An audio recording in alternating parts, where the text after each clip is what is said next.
Chunya ogoyo erokamano malach e okinyi machielo mar tich abich ma Nyasaye moherowa gi lala osemiyowa kuom ng'wonone. Anwang'ora nyadichiel e studio mar Lolwe TV, kama pile ka pile aneno e ng'wono maduong' ka nyithind Nyasaye oneno ni ber mondo miwa thuolo mondo wayalie Yesu ratego osana matimo gik madongo. Nyasaye mondo gwedh studio mar Lolwe kuom seyie mondo chung kendo bed bath kor Yesu ratego mondo yali Yesu kendo yali Injili mar gony mar jomotwe. Chunya obedo kod mor ahinya kendo agoyo ni Nyasaye erokamano. Mar ariyo, adwaro ni mondo ang'adni rieko moro matin, kendo rieko mang'adni rieko manyalo konyi ka gwedhi ka ting'i malo ka duogo chunyi. Omiyo akwayi kuom ng'wono ni kadiponi samoro igombo mondo isomie kitabu, imanyo weche moko tok donjni, to igombo ni mondo ing'e verses moko malong'o manyalo duogo chunyi, to winji, dhi adhiya e simbi kanyo, simbi mine ting'e lwetino, dhiye, to kisechope to dhi kama ondiki ni message, chopie message no kati indiki ni Bible. To kisetieko ndiko ni Bible, to ore namba mar 71920 biro kawi siling 3, kendo ibiro yudo weche moko malong'o kabiro kanyo mondo inwang'e weche malong'o manyalo duogo chunyi. Bende chunya nyisa mondo achak aparni Injili mineno Jehova omiyowa gi teko mar maler mondo wayale Lolwe TV kane. Omiyo TV ni Nyasaye okete mondo bed marwa mar joluo. Wabiro yale gi dhowa, kendo pile ka pile wiya ok nyal wil. Asenwoyo gini di mang'eny ni gimoro bayi ka ok iwinji Injili miyalo e Lolwe TV. Nyasaye mondo mak badi mondo ifweny ni kare ma e marwa mar joluo miyale Yesu gi dhowa, wawinjore maber. Nyasaye mondo gwedhi ahinya in bende. Adwaro ni mondo akaw thuolo ni bende makende ahinya mondo ago erokamano ne nyithi Nyasaye moko mosechung' kod Injili ni, kendo pile ka pile chunya mor e kinde ka kinde matajo nying-gi, nikech gitimo gik madongo makata an awuon samoro dhiera nono nikech giluoro nying mar Injili. Family mara kamoting'o jaoda Mary Atino gi nyithinda, wiya ok nowilego. Chunya ogeno gi ahinya kendo amor nikech gik malong'o ma gisetimo nikech Injili. Amor kod nyamera maluoro iluongo ni Lilian Mok Riek. En nyar Siaya to tede piny Sudan, kata kamano sani otiyo gi jaode e piny mar Amerika. Chunya mor kode ahinya. Nyathina kamoro amora ma intie, Nyasaye mondo gwedhi. Aseneno gi wang'a ka kisechung' gi Injili. Nyamera maluoro Eunice Matunga bende kanisori ka bondo but kadongo kanyo, ebe chunya ok nowil kode, kendo pile ka pile lamo ne Nyasaye ruoth nochung' kode. Jaote Filipanei mar African Church of Africa, en bende Nyasaye otimne ng'wono ka entiere Mbita oluongo ni Lambwe. Nyasaye mondo gwedhi ahinya kotiyo tich Nyasaye kono. Owadwa ma japuonj Yusuf Josi Odimbo mar Starlight Senior Academy, wiya ok nowil kode ka en Dandora. Nyamera Edwina Adhiambo ma e piny Nyakach but Chachi Primary School, en be Nyasaye mondo gwedhe mang'eny kuom gik malong'o kendo kuom gik madongo motimo nikech Injili. Owadwa maluoro tich Nyasaye Dan Owade ka en kod jaode manyare Imbo gi nyathigi, Nyasaye mondo gwedhgi e dala kanyo. Chunya ogeno gi ahinya gintie Seme piny Kobudho kanyo dho nam. Nyasaye mratego no mondo umgi, Nyasaye no mondo ritgi. In bende agoni erokamano malach ahinya ahinya ahinya kuom yie chungi Injili, kendo kawa thuolo ni mondo ichungi Injili sani, mondo yie mondo ibed abeda kiwinjo Injili chakre na chaki nyaka sama tieke. Nyasaye no ero mondo gwedhi ahinya, Nyasaye no mondo riti. An mawuoyo kodi nyinga Pastor Benard Otieno. Ana Jakochia Makamenya. An wuod Wiso ma Jakochia. Kichopo Nyalianga Primary School e pap kama danga kanyo, ibiro yuda dalana nitiere kanyo.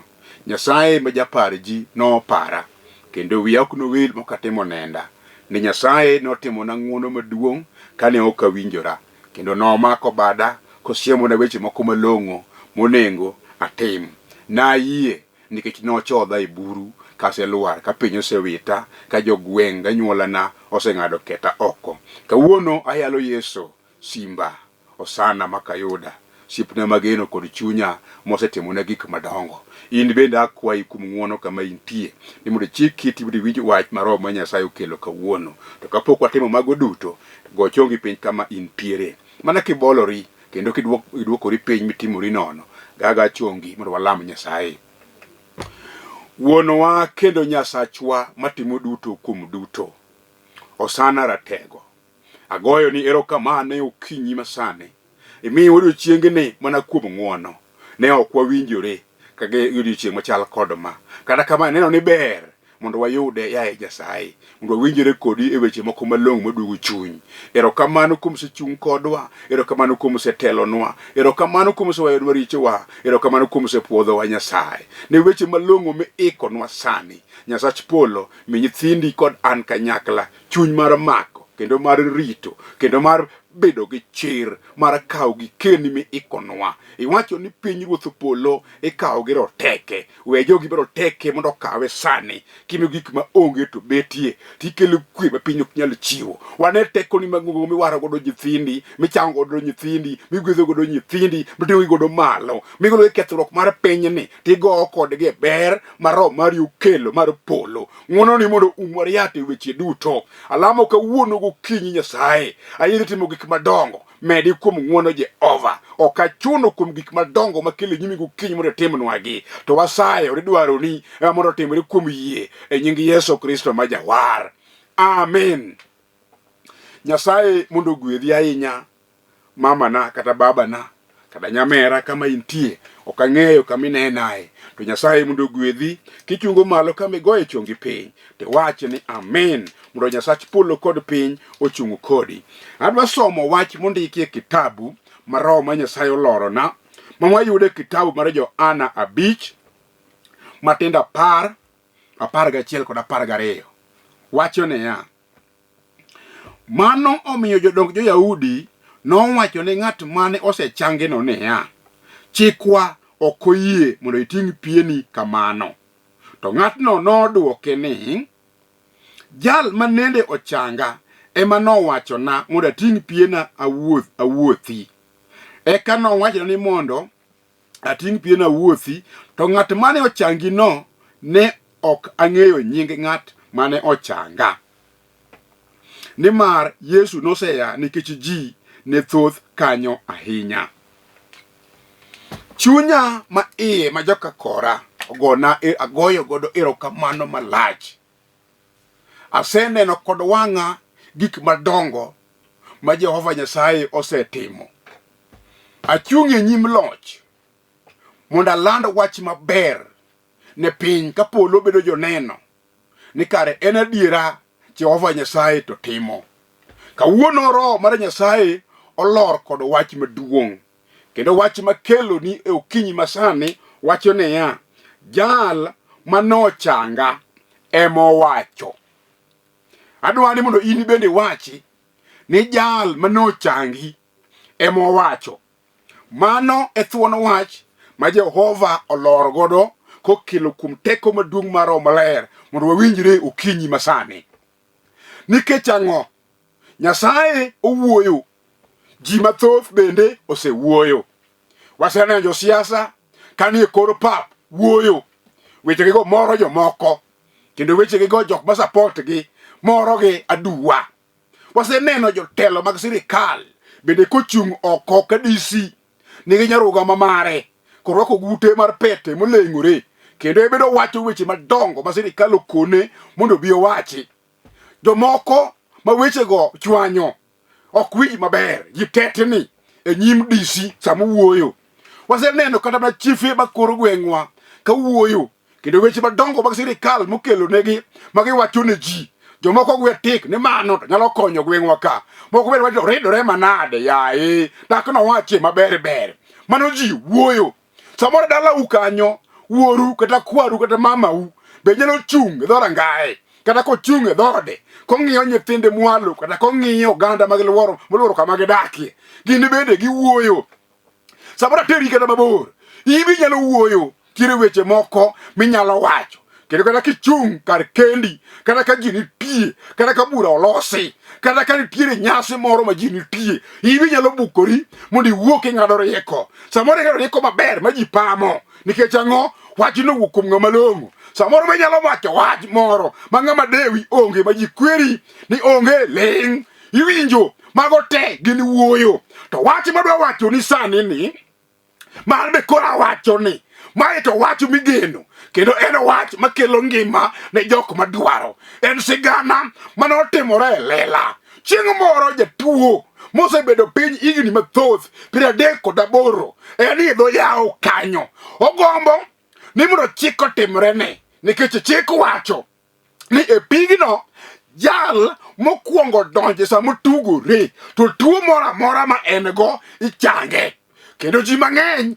osedhi mochango apako nying Yesu osana ratego manokelo chenro mar chango joge e kinde ma nyokadho chien yawa Jasachwa to karo genowa kendo herowa kata kamano jal makora wuoyo kuome sani ni to nobedo ka higni 38 ka en owuon to ji kwongo ne donjo e yawo to chik wacho ni ng'ama okwongo kende ema chango osana obiro moyudo ng'ati ni kanika gigoyo mbaka kod Yesu sana penji to idwaro nang'o to duoke ni an kadwa donje pigni to jomoko kwongo na kwonga omiya gombo ni kata kibedo buta ka teber nandi kendo long'ona mondo kasa mabiro tugore tiketa mondo an beda kwongo ne ji mondo achangi Yesu ne okodonjo kode weche mang'eny okoni ban piendi mondo idogi idhi dala sama nini owachne wach machal kod ma kane otemo bano piende to yudo kanyalore tirene manyomoko wang'o chango dhoge manyokwiche wone dho yawo ka owilore wacho weche moko mag loch nikech ang'o oromo kod jachang oromo kod jaloch oromo kod osana magwedho oganda moyie kuom wachne in bende kawuono Nyasaye loso thuolo mondo warom ibiro neno gik madongo mabiro timore kit ngimani sani Nyasaye ok luongowa kaeri nono to luongowa gi sababu en niya odwa ni wayal Yesu ratego mondo timne ng'wono maduong' chieng' onogo jalno kawo piende koro wuotho kendo dhi kata kamano ne en odiochieng' miluongo ni Sabato kama somo wacho niya jodongo jo-Yahudi obedo piny to ne ojal chako ting'o piendene e goke kama dhi gi chieng' Sabato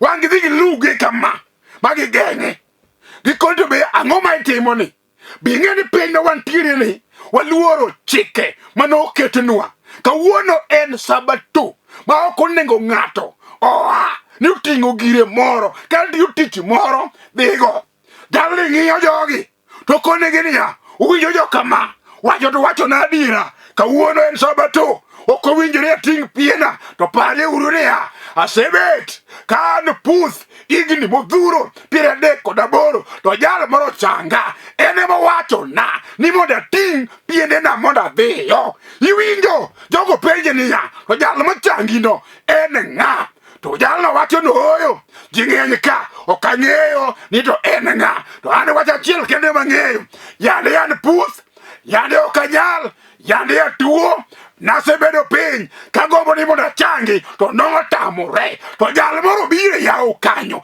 kama nabede piny e buru ka ji onyiera iwinjo sama tuo nyoridona ka ok anyal gimoro jasetemo gi yore mang'eny kawere biro lima kanyo kata kamano kawuono taromo kod ng'ato to ng'at maromo godo ni otimona tim mapok naneno nyaka nene kuom higni 38 masebedo godo piny ka ok anyal gimoro kawuono jalni obiro to wuoyo to wachona weche malong'o momiyo kora wuotho omiyo kora ngima omiyo adonjo e hekalu omiyo adhi dalawa noserwenya kawuono afwenyo gik manosekethore kawuono ayudo chang mane onge osana nosekelo jalno wachona nating' gigena mondo adhigo iwinjo afuato kaka jalno wacho ok awi loko nikech ogola e dhier ogola e chandruok ogola e tuo, ogola e bedo piny. Kawuono an kod tienda kaka jomoko.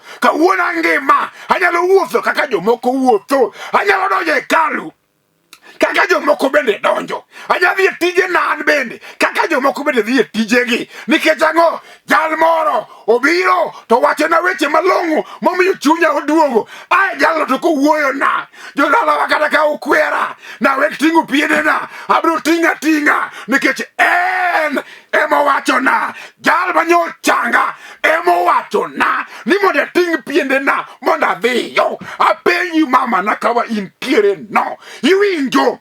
Samoro isekadho weche moko matek motame yudo duokogi. Isepenjori weche moko ka pi wang'i chwer. Wachno sana nyaka karang'o? Ma tuoni notima kodwanya kodua kama. Nyaka karang'o? Ma chandruok nolawae nyaka karang'o Nyasaye?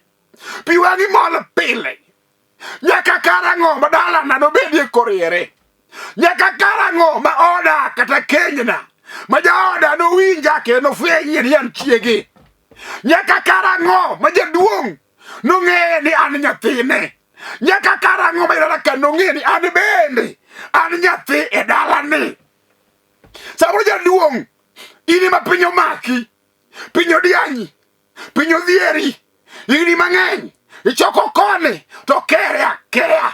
Kawuono mor ma yade ingo orumo te, idong' nono kanyo. Kakichaki gimitim onge. Setemo yore duto te ma onge gimochung' e nyimi maber madikwan.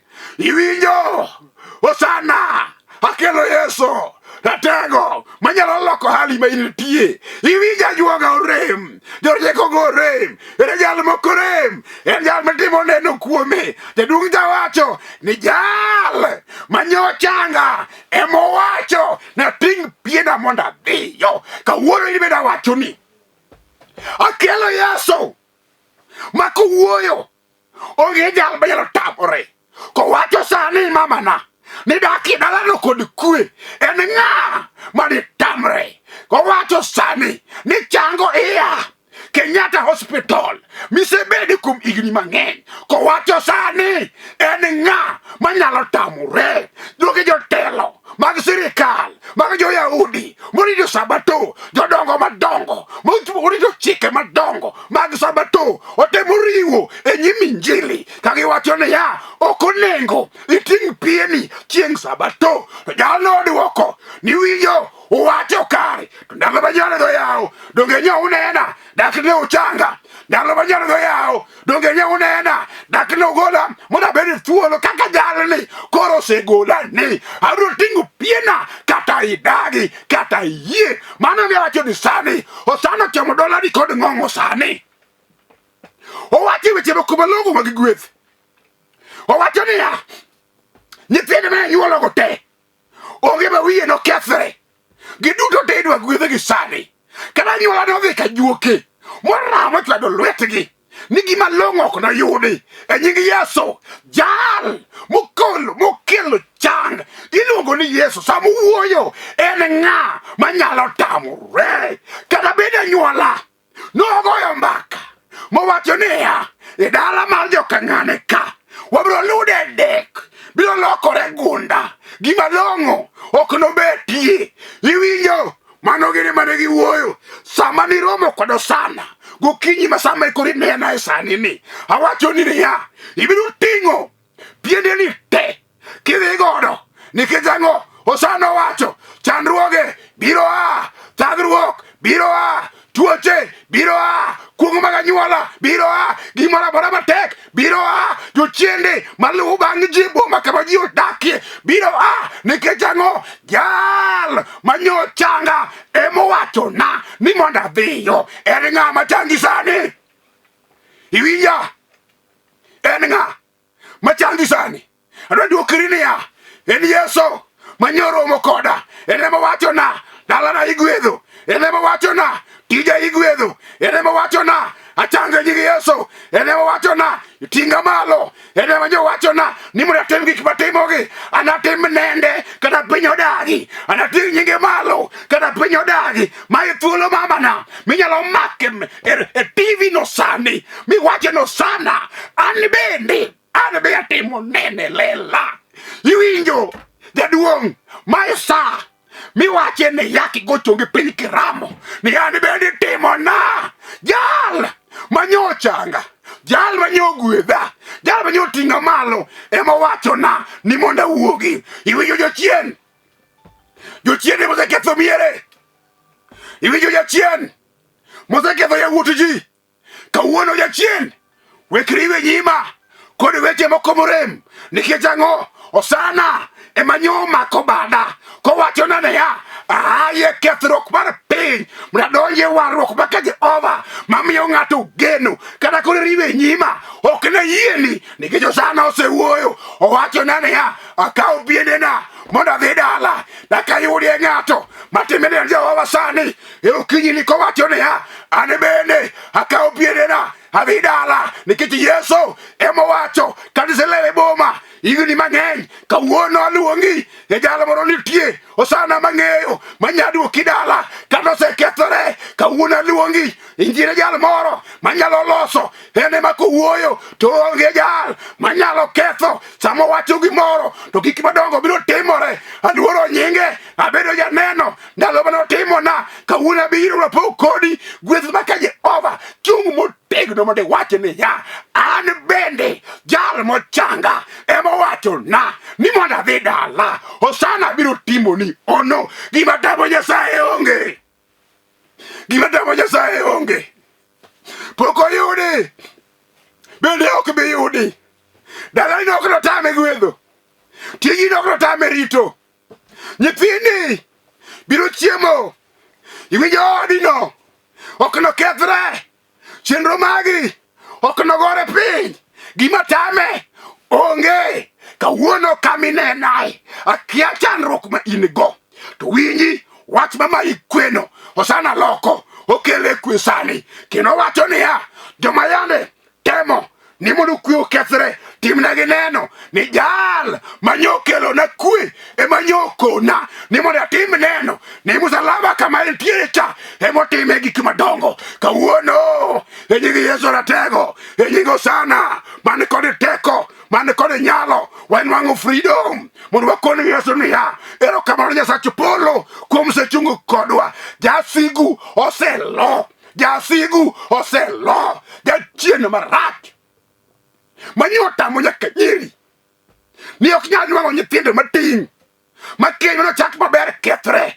Kawuono igwedhi gi nyithindo malong'o, nikech ang'o? Jal mowuoyo, jal mokelo gwethno emowacho ni bi gwedhi sani en ng'ama ditamre, kata nyokelo mana tuo mar ukimwi manyorido godo ngima odu kanyo. E nying Yesu okibiro go sarut mar ringa nikech Yesu emowacho kokini timo neno dong' jamaki kod aonda moko, nakelo tuoche mag guonyo kuomi. Ang'o motimore? Dogi inwang'eyi ni in tuochegi manyaka negi. Timne neno ni Jal Manochanga emowacho na ni mondo achung malo mondo atim neno ayanga, kata bedi kuong' makanyuola maluwo bang' ji. Kawuono e nying Yesu wabiro timo nono. Jal mokawo tuoche, mokawo kuong', mowito kucho, mogoje mabedo thuolo, mane jal matimo nende okada tim neno mar jal machielo, nikech jogo oselo, Osana oseloyogi. Kawuono adong' thuolo, awuoyo kodi mamana, apako nying Yesu, apako nying Yesu, awuoyo kodi jaduong', chunya wuoyo kodi kijana matin, mae thuolo monego iwachie niya, giga mago matinni adwa tiyo ne Jehova, nikech ang'o? En emowacho ng'ato kabiloko, kik ilok wach miyudo ni iwinjo. Puodho mar Eden Nyasaye nowuoyo kod Adam, okone weche moko malong'o ma kotimo to miyo dak kod mor. Nobukore oloko kowinjo weche moko machielo ma jachien okuodhone tiende ite, noparo wechego beyo maloyo mar Jehova. Akwayi kuom ng'wono, kama giki gi injili sani, iwinjo injili mar gony ka Yesu emowacho, dalani igonyo ka Yesu emowacho, puothiro igonyo ka Yesu emowacho in bende igonyi kuom tuoche ka Yesu emowacho igwedhi sani en ng'a maditamre jachien mane maditamre kawuono teko mag mudho mag jochiende oselo mowiti oko nikech ang'o osana emowacho na ni mondo ating' gige na te mondo iwinjo wabiro ae gunda mana jasigu wachomo dala maka Jehova wanadag kuro manyaka chieng' ka Ruoth ogwedhowa koting'owa malo komiyowa kwe kawuono ibedo lawni awacho niya Jehova oting'i malo ogwedhi omi gik ma onge mondo obedie ka in kod wach moro amora machando dhood chunyi tiwinjo wach mar gony akwayi kama intie gi chuny mabolore go chongi piny mondo walam Nyasaye mondo Jehova nogo owachi ni wach moro mrem mantiere kit ngimani kanyo ofwenye kama intie to pudhe oko kod lop tiende kaeto omi gik ma onge mondo obedie. Osana wacho jal morore nyime omiyo gik madongo kaw piendeni te mapekego gi misike dhi dala nikech ang'o osegonyi gochongi mondo walam Nyasaye. Osana jaler ratego makayuda aye kwar Jesu yaye aye kwa Daudi yaye aye kwa Ibrahim yaye aye Nyasaye maratego aye Nyasaye moklo awiro iri okinyi jawa uanena wachene mama ni wanje duong' ni bende ng'is kijana mosegoyo lame boma kani nyathi kich ni kikiwi wilgo chiliel ni bende uogo kone ni oban piendene mondo dhi dala nikech ang'o isegonye isechange isegwedhe isemiye kwe loch ni e lweti. Erokamano japuonj wabiro e nyimi ka wan kod mor nikech iwachonwa koro wan e thuolo isegonyowa. Erokamano Nyasaye kuom timonwa jasigu noramonwa ni tiekowa. Osana iti biro kod weche malong'o chunywa mor manade gwedhwa kanyakla par jodongo gi te mine gi mondo ting' malo chuny lweti miwa ai gweth makende Jehova walamo ka wayiene setimo e nying Yesu Kristo ma jawar. Amen. Kama itieno wachna amen. Iwinjo amalo adawuoyo kodi koro akoni niya awuoyo kodi kawacho ni an nyinga Pastor Benard Otieno Wiso. Sama wuoyo kodi ni atiri Nyasaye e dala ma Nairobi ka adak kamiluongo ni Dandora kuro Nyasaye omiya thuolo mondo abed gi kanisa mayale wach Nyasaye miluongo ni Foundation of Eternal Life Church 1 verse 5. Ka Nyasaye omi ng'uono taketo namba na kanyo kaka joma moko bende timo neno kuom wuoyo koda in bende akwayi tim neno kuom goyo namba mondo wawuoyo weche moko. Jehova no biro gonyi thuolo. Jehova no biro mi gik ma onge mondo bedie. Bende namba no aketo kanyo mondo ji mathoth oyudie godo gweth gimoro amora ma Nyasaye oketo e lweti kigombo timo Nyasaye ora kanyo mondo Nyasaye ogwedhi. Se jok moluwo bang' injili gi gima nade Nyasaye osegwedhogi. Iwinjo warwaki kanisa wa mar Foundation of Eternal Life Church wan gi branches mopogore kuonde mang'eny ei Kenya ka te. Tiwinjo kidwa biro ka Dandora go namba na kodi kama wantie Nyasaye mondo ogwedhi ka wan kanyo gi jotich Nyasaye ma Nyasaye omiyowa. Wan kod Henry Kus Otieno mawuoda wuonda, wan kod Jayalo Barnabas Ouma mawuoda Otieno, wan kod Alex Okelo mawuoda Oyule gi Wiso Mara Julius Otieno mawuoda Donde. Wamakore kama wanalam ni wach moro amora mantie kik iluor